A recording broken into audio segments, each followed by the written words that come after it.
Hello everyone, it's Theme Park Avenue, I'm Eric. I recently went to Silver Dollar City in Branson, Missouri, and I thought the rides were quite amazing. So this is the top 10 rides at Silver Dollar City.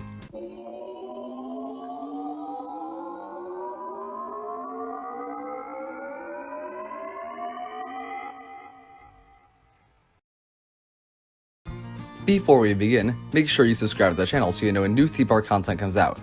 At Theme Park Avenue, we do rankings, reviews, tier lists, and tons of stuff both serious and funny.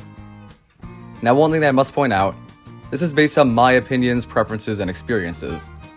You're bound to disagree with quite a few of these, and I should point out I'm much more into thrills than theming normally, and that will be evident in some of the rankings. I should also throw out that there is one ride on here, I'll make note of this later, I did not ride, but I've been on a clone of at a different park, and I decided to put it in here based on where I would have ranked that version if it were at the same park. With that out of the way, let's begin. Before talking top 10, I have to give an honorable mention to Thunderation. This Aero Mine Train is one I think many would probably put in their top 10, so you may wonder why I did not. While I do think it's a very fast ride and it uses terrain arguably better than every other Aero Mine Train, this is a brutal ride to get through. It was extremely painful for me, and I thought it was just not all that easy to enjoy. So as far as Aero Mine Trains go, it's far, far from my favorite. It's not a terrible ride, not even really a bad one overall, but the cons kinda outweigh the pros overall. Number 10 on the list is American Plunge. This log flume is fairly fun, there are a few mild theming elements, and the drop is certainly enjoyable.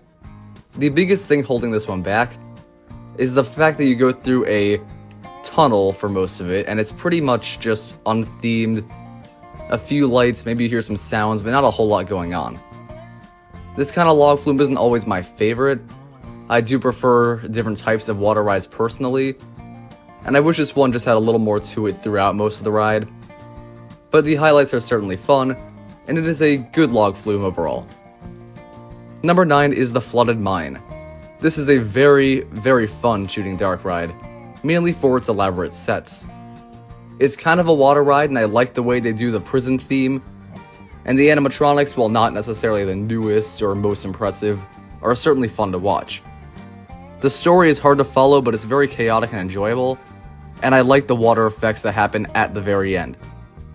The biggest issue for me is the shooting aspects of this ride. The trigger takes a lot of force to really use, so unfortunately your finger will definitely hurt by the end. If this had a gun that was easier to use, this could be a top tier shooting dark ride.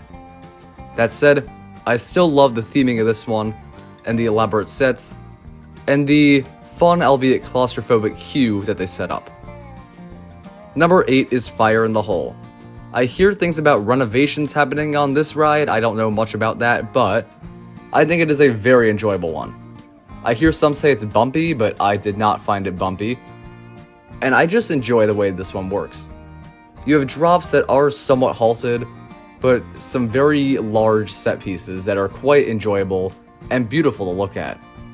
And I like the overall way the ride functions. The biggest issue is similar to Black Diamond at Knoebels, and that's that it doesn't have the thrills and it's much more dark ride than roller coaster. But as far as dark rides go, it's certainly a good one. And the line moves very quickly on this one, so it's definitely worth a ride, even if it's not even your first time to Silver Dollar City. Number 7 is the Giant Barn Swing. This is the one I have not ridden. However, I've ridden other S&S Screamin' Swings, and I'm pretty confident this would be where it ranks. I very much enjoy this kind of ride. It's a fun, thrilling flat ride with very powerful forces as you're going forward and backward. The wind in your face is always a fun feeling, and the way they set this one up with the barn is certainly nice to look at when you're off the ride. So it's a very good Screamin' Swing, but there's not a whole lot else to say about it, apart from being the fact that it's a great flat ride. Number 6 is the Frisco Silver Dollar City Train Ride. This one, from my understanding, many love, but I'm sure you're confused as to why somebody who goes for thrills would put it this high. And maybe I'm a little confused too, but I enjoyed this ride very, very much. The main part where you're just going around on the train, getting excellent views of rides such as Outlaw Run and Wildfire and so much more, going through the park, around the park's outskirts, It's quite enjoyable, and it's a great area to kind of get video if you enjoy filming a park when you're in it. What stands out more though is the show aspect. There's a part where the train gets robbed, and they do a lot of fun comedy parts, and it's actually quite funny. I think it really did a very good job entertaining guests. Whether you're a young child or an adult, I think you'll find a few chuckles here and there at the very least.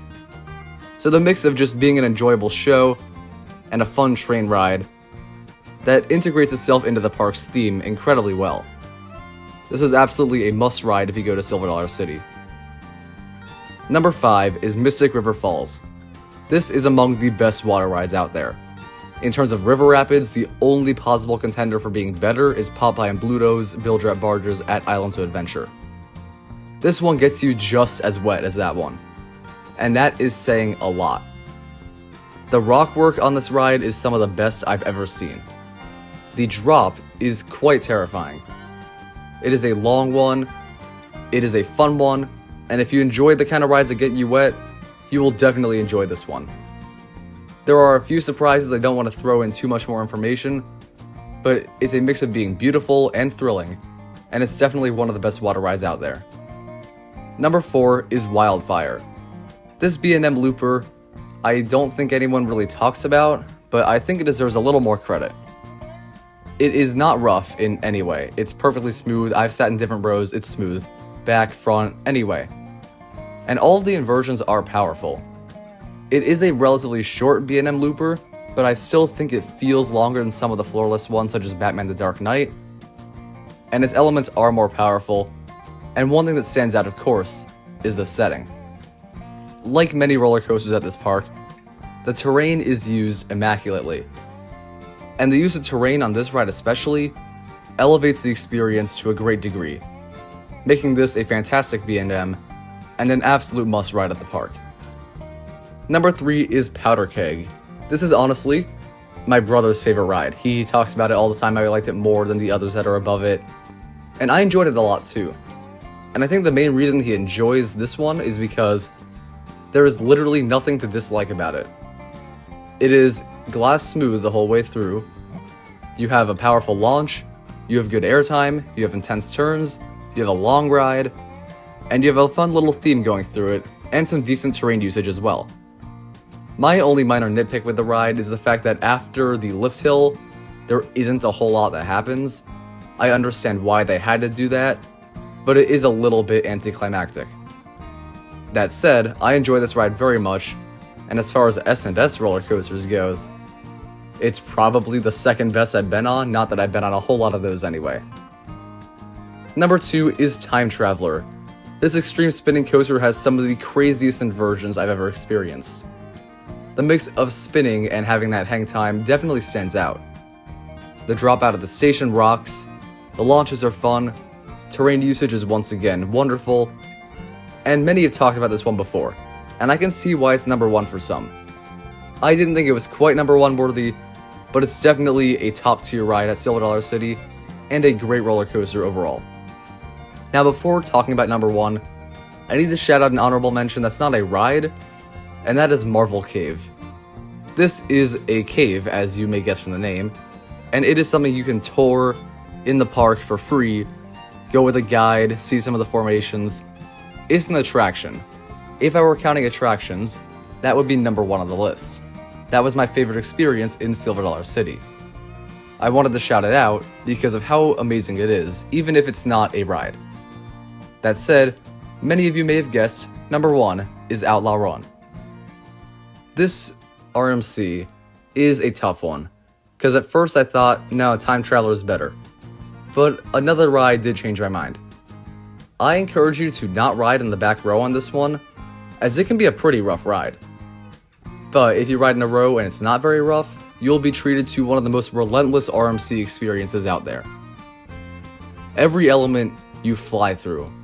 The speed is held insanely well, and the intensity possibly outclasses Steel Vengeance.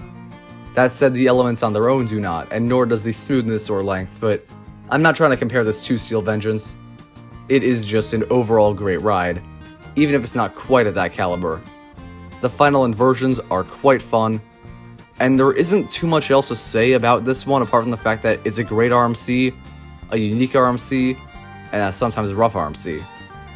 As far as RMCs go, I think it's kind of in the middle of them, but I do still think that means it is an elite roller coaster, and absolutely my favorite ride at Silver Dollar City. Thank you for watching, hope you enjoyed this ranking, and I hope it gave you some tips on what rides to prioritize if you go to the park. Subscribe for more theme park content, I'll see you next time.